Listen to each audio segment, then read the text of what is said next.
현재의 대한민국은 명절만 되면 제사 문제로 인해 가족들끼리 얼굴을 붉히며 지내는 경우들이 종종 있는데, 불과 200년 전 조선에는 이 제사 문제로 인해 피바람이 불게 됩니다. 조선은 처음 건국되면서부터 명나라에 자발적으로 사대를 하면서 중국은 군주의 나라, 조선은 신하의 나라라고 선언하게 되지만, 겉으로는 명나라를 군주로 모시면서도 우리는 명나라와는 별개의 국가다라는 인식이 많았습니다. 때문에 조선 전기는 사대주의 사상에 깊게 녹아들어 명을 숭배하다 못해 모든 결정권을 명에게 맡기며 지나치게 의존하게 되는데, 임진왜란이 일어나면서 명나라의 지원을 받고 난 후부터 명나라에 대한 사대주의는 점차 가속화됩니다.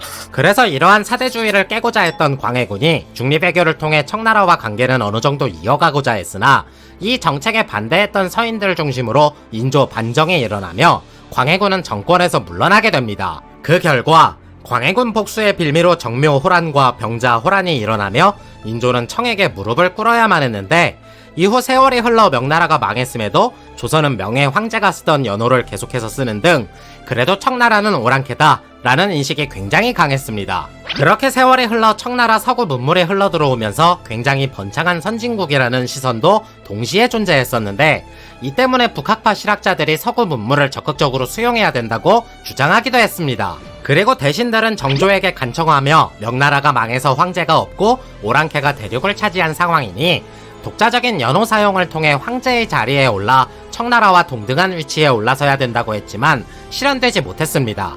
한편 당시 향신료 무역을 통해 청나라와 교역을 하고자 했던 서방 국가들로 인해 청나라에는 서구의 선진 문물들이 쏟아져 들어오게 되었는데, 이때 중국 본토에 본격적으로 전해졌던 종교가 있었으니 바로 기독교였습니다. 당시 로마 카톨릭교회 소속이었던 예수회는 선교사 마테오 리치의 가르침에 따라 각 나라의 문화적 관습을 인정하고 기독교가 무조건적 절대 신앙이라고 하지 않았었는데, 이 때문에 많은 사람들이 기독교에 대한 반감 없이 하나의 문학으로서 이를 받아들이게 됩니다. 그래서 청나라도 종교의 개념보다 문학으로서의 가치를 인정하여 중국 본토에 자리 잡히게 도와주었고, 이어 청나라를 왕래하는 조선의 양반들에 의해 이 서학은 천주교라는 이름으로 알려지게 됩니다. 그런데 로마 카톨릭교회 소속인 사람들은 이해하지 못하는 동양만의 문화가 딱 하나 있었습니다.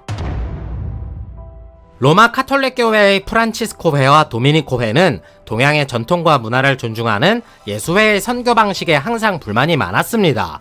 예수회 너희는 대체 왜 제사 지내는 걸 그냥 내버려 두는 거야? 그건 미신이라고.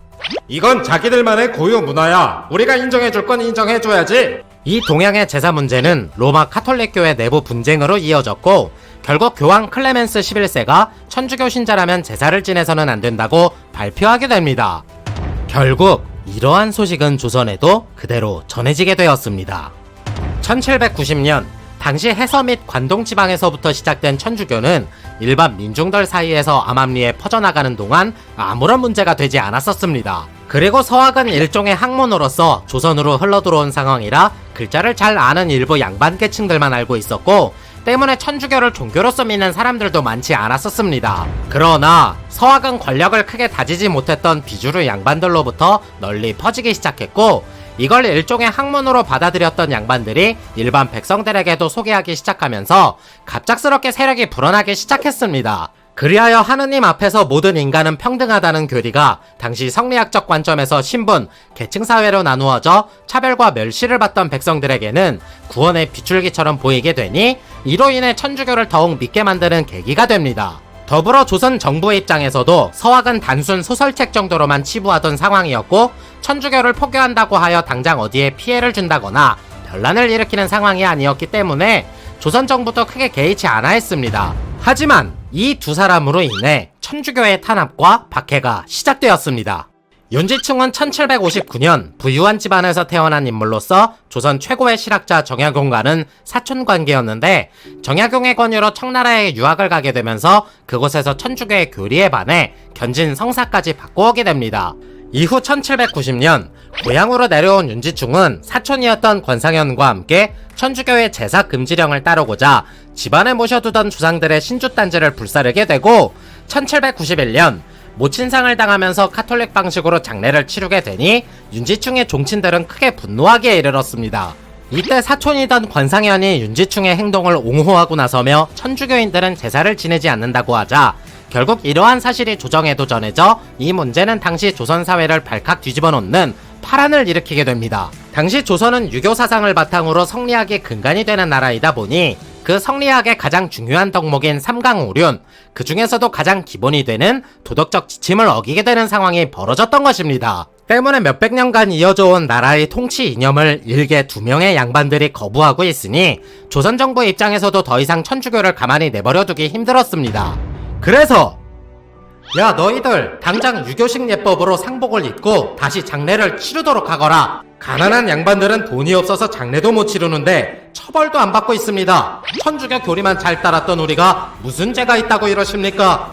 결국 유교식 예법을 거부했던 두 사람은 처형당하게 되는데, 그들이 처형당했던 전주 풍남문 자리는 훗날 이들을 기리기 위해 성당이 세워지게 되었고, 그게 바로 전주 한옥마을에 있는 전동 성당입니다. 아무튼 1800년 업무적 스트레스로 인해 술과 담배를 자주 즐겼던 정조는 종기를 앓게 되면서 어이들이 온갖 처방을 하여 치료에 매달렸으나 쉽게 고치지 못하였고, 이내 병사하며 그의 아들이자 조선 23대 임금인 순조가 즉위하게 됩니다. 그는 조선을 다시 한번 개혁하기 위해 르네상스를 이끌었던 천재이자 엄친아 국왕이었으며, 한번 결단한 사항을 신하들이 반대할 때면 쌍욕을 해서라도 밀어붙였던 강력한 카리스마 그 자체였습니다. 영상이 재밌었다면 좋아요와 구독 부탁드리겠습니다.